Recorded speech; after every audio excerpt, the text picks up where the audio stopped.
Hello बच्चों, कक्षा 10 के चैप्टर नंबर 10 को हम पढ़ रहे हैं और इसमें कल हमने जो इससे पिछला वीडियो था, इस वीडियो में हमने ओम के नियम को सीखा, ओम के नियम का सत्यापन सीखा। आज हम आगे बढ़ेंगे और जो चैप्टर में अगले टॉपिक दिए हुए हैं जो है विद्युत धारा का तापीय प्रभाव, उसको सीखेंगे।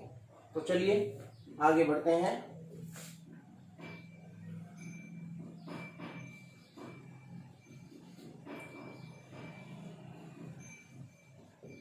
विद्युत धारा का तापीय प्रभाव।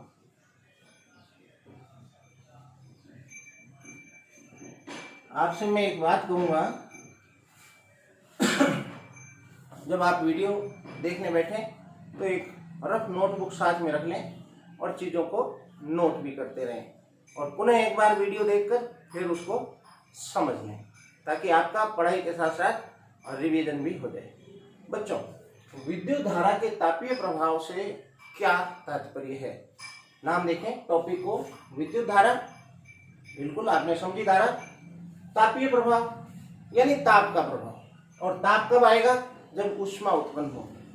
तो इसका मतलब है विद्युत धारा ऊष्मा उत्पन्न करती है। कैसे, समझने की कोशिश करते हैं। तो मैं एक तार लेता हूं बच्चों, ये तार है, जो कैसा तार है? प्रतिरोध तार है। मैं आपको बार बार बताता रहता हूं कि ये प्रतिरोध तार है, बाकी के सब संयोजक तार हैं। संयोजक तार जो कनेक्शन वायर होता है उसका प्रतिरोध शून्य माना जाता है, नगण्य होता है इसकी तुलना में, इसलिए इसको शून्य मानते हैं। इस प्रतिरोध को मैं खींच के लंबा कर देता हूं, दिखाने के लिए इस तरह से दिखाते हैं। तो ये लंबा हो गया और साथ में आप इसको लेंस से बड़ा करके देखें तो इसका आकार आपको कुछ इस तरह से दिखेगा। ये प्रतिरोध तार को मैंने बड़ा कर दिया। प्रतिरोध तार होता एक चालक है और जो चालक है इसके अंदर मुक्त इलेक्ट्रॉन पाए जाते हैं। तो ये मुक्त इलेक्ट्रॉन है। जब हम कुंजी लगाकर बैटरी से धारा प्रवाहित करेंगे तो धारा धनात्मक सिरे से प्रवाहित होती है यहां से, लेकिन इलेक्ट्रॉन जो निकलते हैं, धारा के लिए जो जिम्मेदार है वो इलेक्ट्रॉन है। तो इलेक्ट्रॉन इस सिरे से निकलते हैं और धारा की दिशा हमेशा धनात्मक आवेश किस दिशा से जाएगा ये कल्पना कर धारा की दिशा दी गई है, और इसलिए धारा की दिशा को हम इलेक्ट्रॉन के विपरीत मानते हैं, क्योंकि वास्तव में गति करने वाला जो है वो इलेक्ट्रॉन है। अब इलेक्ट्रॉन जब अंदर जाएगा तो इसके मार्ग में बाधा उत्पन्न होगी। सर्वप्रथम बैटरी ने क्या किया? बैटरी कुछ ऐसी थी। सर्वप्रथम बैटरी ने क्या किया? बैटरी में सॉल्यूशन है, विद्युत अपघटय पदार्थ है, और इस विद्युत अपघटय पदार्थ के पास रासायनिक ऊर्जा है। तो ये रासायनिक ऊर्जा जो है ये विद्युत ऊर्जा में रूपांतरित हुई और इस विद्युत ऊर्जा ने इलेक्ट्रॉनों को गतिज ऊर्जा प्रदान करी,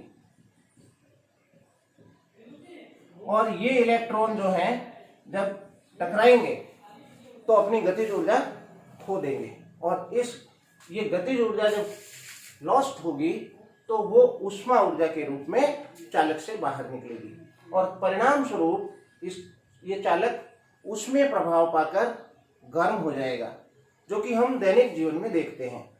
जब हम पंखा चलाते हैं तो पंखे को जो ऊर्जा दी जा रही है वो चलने के लिए दी जा रही है, यानी यांत्रिक ऊर्जा रूपांतरण में दी जा रही है, लेकिन आप पाएंगे कि कुछ उसका तापीय प्रभाव भी होता है। बल्ब में भी यही होता है, सभी विद्युत उपकरणों में यही होता है। तो प्रतिरोध क्या करता है? प्रतिरोध जो बाधा उत्पन्न करता है उसके कारण उसका तापीय प्रभाव होता है, ऊष्मा ऊर्जा के रूप में ऊर्जा व्यय होती है। बच्चों, तो यहाँ टकराकर जब अपनी गतिज ऊर्जा खोएगा तो ये गतिज ऊर्जा ऊष्मा ऊर्जा के रूप में व्यय हो जाएगी। यही इसका तापीय प्रभाव कहलाता है। तो आप समझे कि विद्युत धारा जब किसी प्रतिरोध में से होकर गुजरती है तो तापीय प्रभाव देती है, यानी ऊष्मा उत्पन्न होती है और उसके ताप में वृद्धि होती है। अब कितनी ऊष्मा उत्पन्न होगी ये निर्भर करेगा उसके प्रतिरोध पर। यदि प्रतिरोध अधिक है तो उसमें प्रभाव अधिक होगा। जैसे घरों में हम प्रेस कपड़े पर प्रेस करने के लिए काम में लेते हैं इस्त्री को, तो उसके अंदर जो पदार्थ लगा है वो प्रतिरोध जो लगा है उसका मान बहुत अधिक है, ताकि सर्वाधिक विद्युत ऊर्जा ऊष्मा ऊर्जा में रूपांतरित हो सके। तो कहीं कहीं ये प्रभाव आवश्यक भी है। जो हम जैसे पानी गर्म करने की रॉड है तो उसमें भी यही प्रभाव होता है। हम उससे क्या चाह रहे हैं कि जो विद्युत ऊर्जा है वो समस्त विद्युत ऊर्जा ऊष्मा ऊर्जा में बदल जाए, यानी अपना संपूर्ण तापीय प्रभाव दिखाए। बच्चों, मैं मान लेता हूं कि ये जो प्रतिरोध है, इस प्रतिरोध का मान कैपिटल R है, और यहां जो मैंने बैटरी लगाई है, इस चित्र को मैं फिर से सही कर दूं।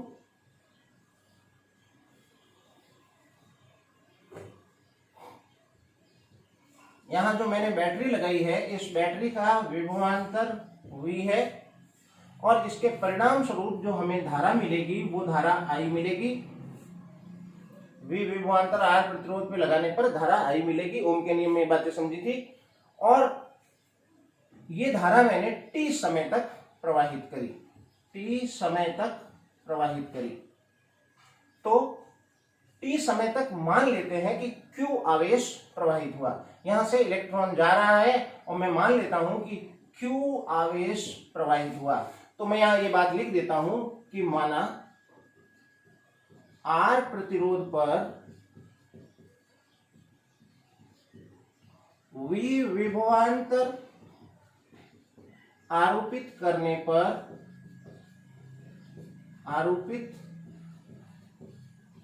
पर T समय में Q आवेश प्रवाहित होता है। और यहां ये भी मान ले रहा हूं कि ये प्रतिरोध जो है विशुद्ध प्रतिरोध है। विशुद्ध प्रतिरोध से तात्पर्य है कि ये संपूर्णतः जो है आवेशों की गति को बाधित करेगा, और इसलिए यहां जो भी मैं विद्युत ऊर्जा दूंगा वो समस्त विद्युत ऊर्जा तापीय ऊर्जा में बदल जाएगी या ऊष्मीय ऊर्जा में बदल जाएगी। तो कितनी ऊष्मीय ऊर्जा बदलेगी? वो होगी विद्युत ऊर्जा। और विद्युत ऊर्जा आपने पिछले चैप्टरों में सीखा है, पिछले वीडियोस में सीखा है आपने कि जो विद्युत ऊर्जा है वो आवेश को ले जाने में किया गया कार्य है। तो विद्युत ऊर्जा का क्या सूत्र है? वो विद्युत ऊर्जा का सूत्र है आवेश इंटू विभव। ये सूत्र पहले भी आया था, इसीलिए मैंने कहा कि जब कोई एक चीज हम सीखते हैं तो उसे कंफर्म रूप से अंदर सेट कर लें दिमाग में, ताकि अगली बार जब चीजें आए तो हम उसको रिलेट कर सकें, तो दिक्कत नहीं आए।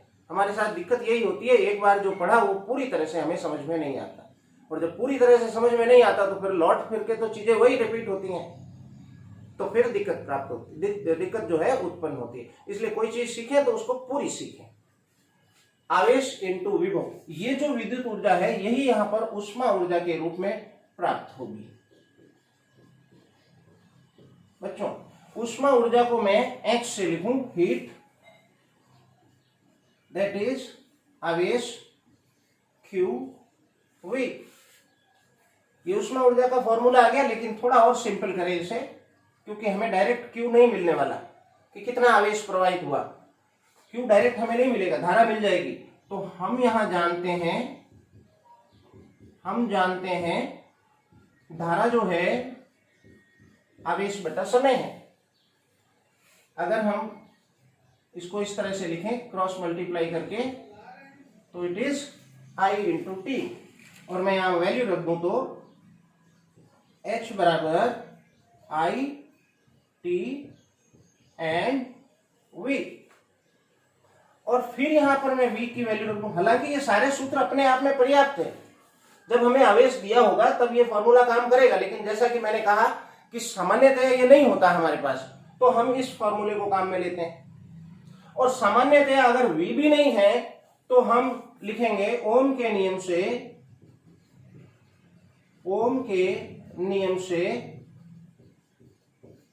V बराबर IR, तो H बराबर बन गया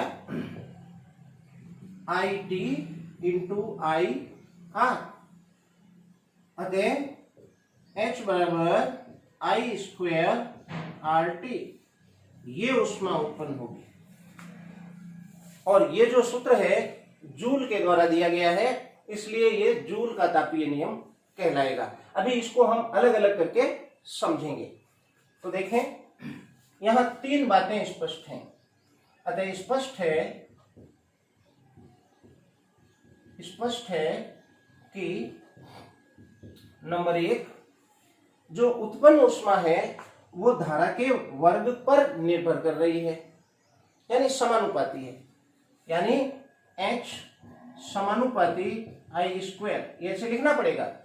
आप वीडियो को पॉज कर करके, इसलिए मैंने कहा आप नोटबुक लेके बैठे और पॉज करें और लिखते जाएं। यहां उत्पन्न ऊष्मा धारा के वर्ग के समानुपाती होती है, अर्थात H समानुपाती I²। तो ये पहला नियम है। दूसरा नियम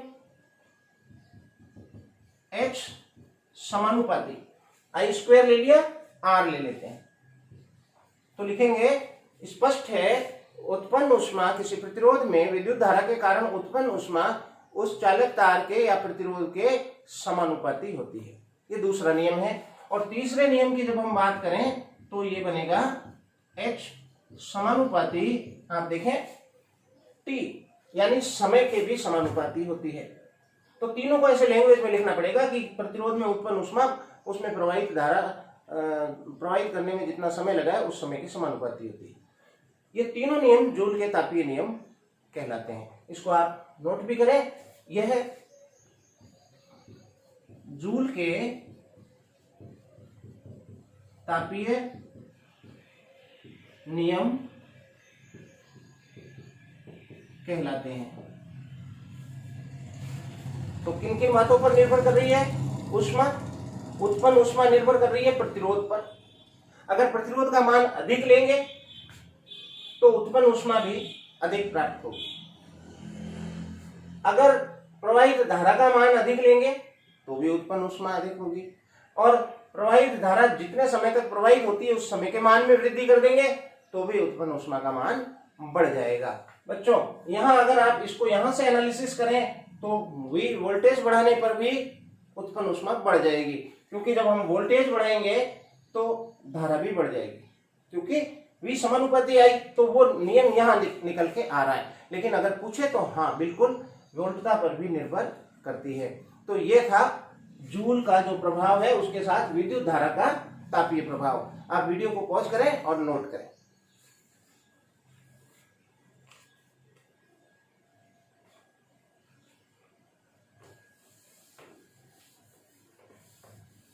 अगला टॉपिक है विद्युत शक्ति, आपकी बुक में दिया हुआ। और इस विद्युत शक्ति को मैं पिछले चैप्टर में कंप्लीटली करवा चुका हूं। याद करें कि जो कार्य वाला चैप्टर हमने पढ़ा था उसमें हमने विद्युत शक्ति को कवर किया था, विद्युत शक्ति को उसमें हमने लिया था और उसमें हमने सारी चीजें सीखी। तो सारी चीजें वही है, आप वहां जाएं और उससे इसको नोट करिए। टोटल चीजें वही है।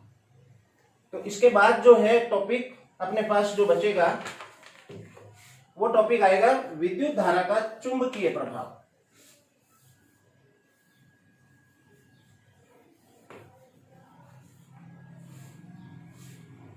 विद्युत धारा का बच्चों चुंबकीय प्रभाव।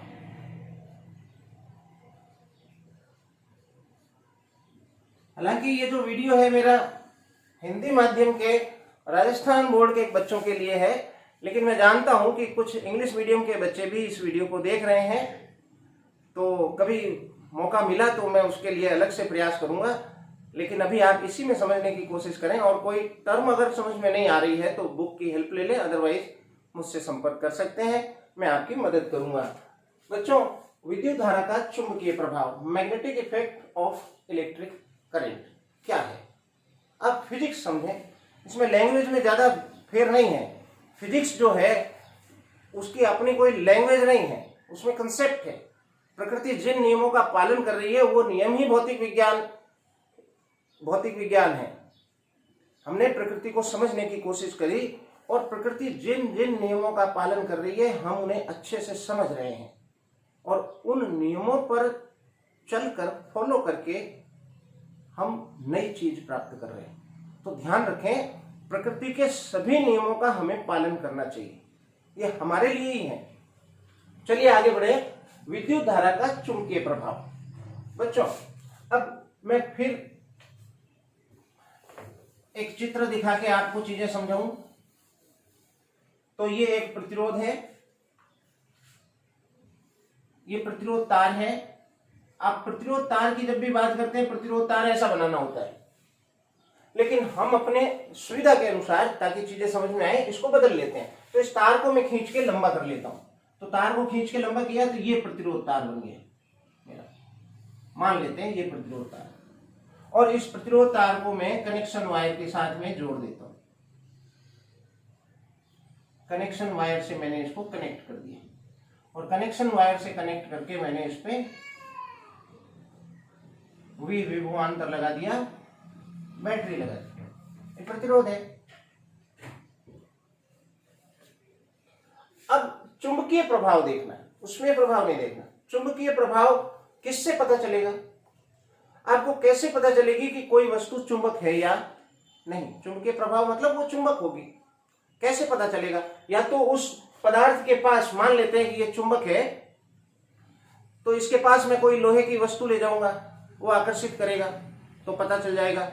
लेकिन आकर्षण पर्याप्त नहीं है चुंबक होने का, आकर्षण अन्य कारणों से भी हो सकता है। तो इसके लिए मैं एक कंपास लाऊंगा, एक ऐसी छोटी सी बॉक्स होती है, डिब्बी होती है गोल, उस गोल डिब्बी के अंदर एक एरो टाइप का जो है मैग्नेट लगा होता है, और ये मैग्नेट सदैव उत्तर दक्षिण दिशा में रहता है, जिसे हम कंपास बोलते हैं। ऐसी वृत्ताकार होती है, वो एक कंपास होती है। उसमें जो एक एरो दिखता है आपको, ये एक मैग्नेटिक निडल है, चुंबकीय सुई है, और ये सदैव भौगोलिक उत्तर दिशा में अपना मुंह रखती है, उत्तर दक्षिण में रखती है। ये चुंबकीय सुई है। अब उत्तर दक्षिण में क्यों ठहरती है, इसका अपना कारण है, जो आने वाली कक्षाओं में आप समझेंगे। क्योंकि ये चुंबक है तो चुंबक से ही प्रभावित होगी, और उत्तर में रुक रही है, जाके आप उसको हिला दें उत्तर में चली जाएगी। उसका कारण है कि पृथ्वी भी एक चुंबक है, यानी पृथ्वी के पास भी चुंबकत्व है, और पृथ्वी के चुंबकत्व के कारण ये उत्तर दक्षिण दिशा में सदैव सुई रहती है, नॉर्थ टू साउथ रहती है। अब बच्चों, ये सदैव उत्तर दक्षिण में ही रहेगी जब तक कि इसके पास कोई मैग्नेट नहीं लाया जाए। अगर मैं यहाँ पर एक चुंबक ले आऊंगा तो ये इससे आकर्षित या प्रतिकर्षित होकर अपनी दिशा को बदल लेगी। तो तब तक तो क्लियर है। अगर यहाँ पर उत्तर दक्षिण के अलावा इसकी दिशा बदल गई, इसका मतलब आसपास कहीं कोई चुंबक या चुंबकीय क्षेत्र लाया गया है। नहीं दिखे चुंबक पर इसकी निडल घूम जाए तो भी हमें समझना है आसपास कहीं मैग्नेट है। अब हमने इस प्रयोग में क्या किया कि इस कंपास को लाके रख दिया यहाँ, और कंपास किस दिशा में होना चाहिए? उत्तर दक्षिण में। तो मैं मान लूं इधर क्या है? उत्तर है, उधर मान लिया मैंने दक्षिण है।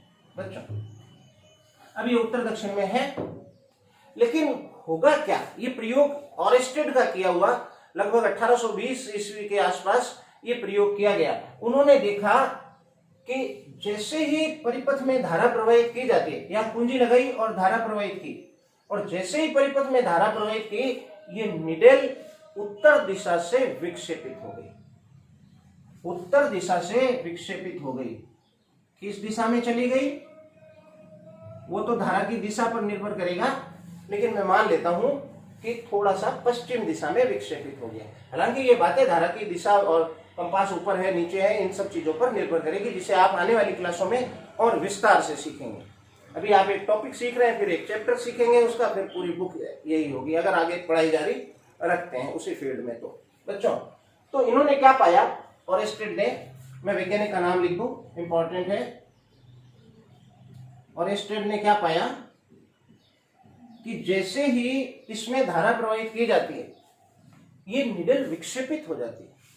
अच्छा, इससे पहले जब ये प्रयोग ऑरेस्टेड ने किया, उससे पहले ये सिद्धांत क्लियर नहीं था, तो उन्होंने इसको काफी बार किया और चीजें समझ में नहीं आ रही थी कि ये निडल विक्षेपित क्यों हो रही। आज तो हमें सब क्लियर है, इसलिए समझना आसान है।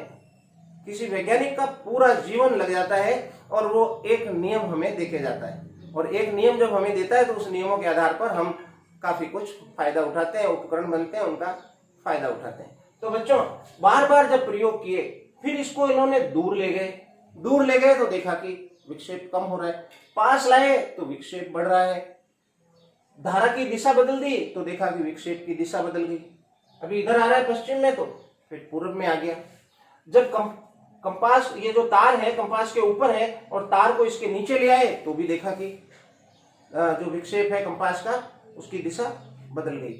और जब बार बार प्रयोग किया तो ये बात स्पष्ट हो गई कि यहाँ पर चुंबकत्व है। मैंने आपको पहले बताया था कि नीडल विक्षेपित हो रही है, इसका मतलब चुंबकीय क्षेत्र है। तो यहाँ ये बात क्लियर हो रही है कि जैसे ही तार में धारा प्रवाहित की जाती है, कंपास की सुई विक्षेपित होती है और कुंजी हटा लेते ही विक्षेप समाप्त हो जाता है। फिर लगाते हैं, फिर आ जाता है, फिर हटाते हैं, फिर आ जाता है, फिर हट जाता है। तो ये यहाँ पर स्पष्ट हो रही है कि बात, जैसे ही विद्युत धारा जाती है चुंबकत्व उत्पन्न होता है। यानी नियम क्या आया कि जब किसी चालक तार में धारा प्रवाहित की जाती है तो उस चालक तार के चारों ओर चुंबकीय क्षेत्र उत्पन्न हो जाता है। तो इसके चारों ओर चुंबकीय क्षेत्र उत्पन्न हो गया। अब ये कंपास सुई जो है चुंबकीय क्षेत्र के प्रभाव में होती है और फिर उस अनुसार उसका विक्षेप देती है।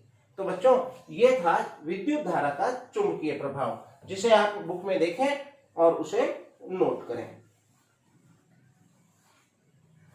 ठीक है, कुछ इसमें चित्र भी दिए हुए हैं और इसमें कुछ पॉइंट हैं जो मैंने आपसे डिस्कस किए कि पहला, यदि धारा की दिशा बदल दी जाए, बुक में से नोट कर लें आप, पॉइंट वाइज लिखा है बुक में, धारा की दिशा बदल दी जाए तो विक्षेप की दिशा बदल जाती है। तो धारा की दिशा पर निर्भर कर रहा है। धारा की मात्रा पर निर्भर कर रहा है, मात्रा बढ़ाएंगे तो विक्षेप बढ़ेगा। तीसरा, दूर या पास ले जाएंगे तो विक्षेप कम या ज्यादा होगा, ज्यादा या कम होगा। चौथा, कंपास सुई को तार के ऊपर रखें या नीचे रखें तो भी विक्षेप की दिशा परिवर्तित होगी। तो ये इसके कुछ रिजल्ट हैं जो प्रायोगिक परिणाम है। प्रयोग किया, जब देखा तो ये रिजल्ट आए और उन रिजल्ट को हमने लिख लिया, यानी प्रकृति के इन नियमों को हमने नोट कर लिया। बच्चों आगे बढ़े तो जो ये विद्युत धारा का चुंबकीय प्रभाव है, हमें ये सोचना पड़ेगा कि जब किसी चालक तार में धारा प्रवाहित करेंगे तो धारा प्रवाहित करने पर वो चुंबकीय क्षेत्र उत्पन्न करेगा। जैसे ये तार है, इसमें से धारा जाएगी तो इसके चारों तरफ चुंबकीय क्षेत्र आएगा, या तो यूं आएगा या यूं आएगा। अब उसकी दिशा क्या होगी? इस दिशा में चुंबकीय क्षेत्र आएगा या इस दिशा में चुंबकीय क्षेत्र आएगा? तो चुंबकीय क्षेत्र की दिशा ज्ञात करने का हमारे पास इस बुक में 2 नियम दिए गए हैं। हालांकि नियम और भी हैं, और पहला नियम है दक्षिण हस्त का नियम। दक्षिण हस्त का नियम,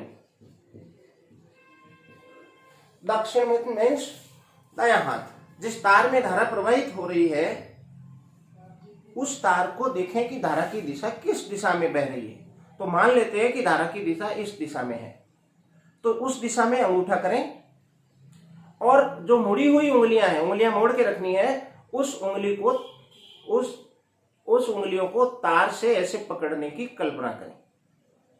तो जब तार को पकड़ लेंगे और अंगूठा खुला रखेंगे, अंगूठे की दिशा धारा की दिशा में रखेंगे, तो यहां पर नियम हमें मिल जाएगा कि जो चुंबकीय क्षेत्र उत्पन्न होगा वो मुड़ी हुई उंगलियों की दिशा में होगा, यानी यूं होगा। यदि धारा इधर है तो आपको अंगूठा इधर रख के पकड़ना है, तो अब चुंबकीय क्षेत्र की दिशा ये प्राप्त होगी। तो पहला तो है दक्षिण हस्त का नियम, और दूसरा नियम है मैक्सवेल का कॉर्क स्क्रू नियम। मैक्सवेल का कॉर्क स्क्रू नियम। स्क्रू नियम मतलब एक स्क्रू होता है, एक स्क्रू ड्राइवर होता है। स्क्रू ड्राइवर से ही ये स्क्रू है। स्क्रू ड्राइवर क्या होता है? सिंपल पेचकस होता है। तो पेचकस जो है उसको जब आप, सारे पेचकस एक ही स्टाइल में स्क्रू बने हुए हैं पूरे वर्ल्ड में, मैं जहां तक समझता हूं, जिसको इस तरह से घुमाते हैं तो पेच आगे चलता है ऐसे क्लॉकवाइज, और एंटी क्लॉकवाइज घुमाते हैं तो पीछे चलता है, खुलता है। हमें खुलने बंद करने का नहीं सोचना, हमें आगे पीछे का सोचना है। ये क्लॉकवाइज है, ये एंटी क्लॉकवाइज है। इस पेन को खोलूंगा तो भी ये स्थिति उत्पन्न होगी। लगभग इसी नियम को फॉलो करके सारे स्क्रू ड्राइवर बनाए जा रहे हैं। अब धारा की दिशा से इसका क्या संबंध है? तो ये चालक तार है और इस चालक तार में धारा यहाँ इस दिशा में मान लेते हैं प्रवाहित हो रही है, और ये पेचकस को इस दिशा में रखना है। अब हमें कल्पना ये करनी है कि मैं इस पेचकस को किस तरह से घुमाऊं कि इसका जो ये सिरा है धारा की दिशा में बढ़े। ये सिरा धारा की दिशा में बढ़ना चाहिए, शर्त इतनी है, सिरा धारा की दिशा में बढ़ना चाहिए। आपका मन करे जैसे घुमाओ, तो सीधा है, मेरे को घुमाना यूं पड़ेगा, यूं पड़ेगा। पेचकस लेके एक बार प्रैक्टिस करके भी देख लें ताकि चीजें दिमाग में स्थायी रूप से बैठ जाए। तो यूं घुमाना पड़ेगा। अब जब मैं यूं घुमा रहा हूं तो मेरा अंगूठा भी घूम रहा है। आप देखें, जब मैं घुमा रहा हूं तो अंगूठा भी घूम रहा है और अंगूठा इस दिशा में घूम रहा है, और इसलिए चुंबकीय क्षेत्र चालक तार के चारों ओर इस दिशा में होगा। और वो मैंने अंगूठे का जो ये दक्षिण हस्त का नियम बताया, उसमें भी ये नियम बताया कि धारा की दिशा में अंगूठा करे। तो नियम दोनों अलग अलग हैं, लेकिन रिजल्ट उनसे सेम मिल रहे हैं। अब यदि धारा इस दिशा में प्रवाहित हो रही है तो पेच तो यूं ही रखना है, लेकिन इसको घुमाना इस तरह से है कि पेच इस दिशा में आए। चाहे आप ऐसे करके रख लें, तो मैं इधर आऊंगा तब ऐसा होगा, यूं करूंगा तो भी वही बात आएगी, लेकिन मैं इसको इसी तरफ रह के कर रहा हूं और पेच को इस तरह से घुमा रहा हूं कि ये इस दिशा में बढ़े। तो ये इसलिए मैं अंगूठा यूं घुमा रहा हूं।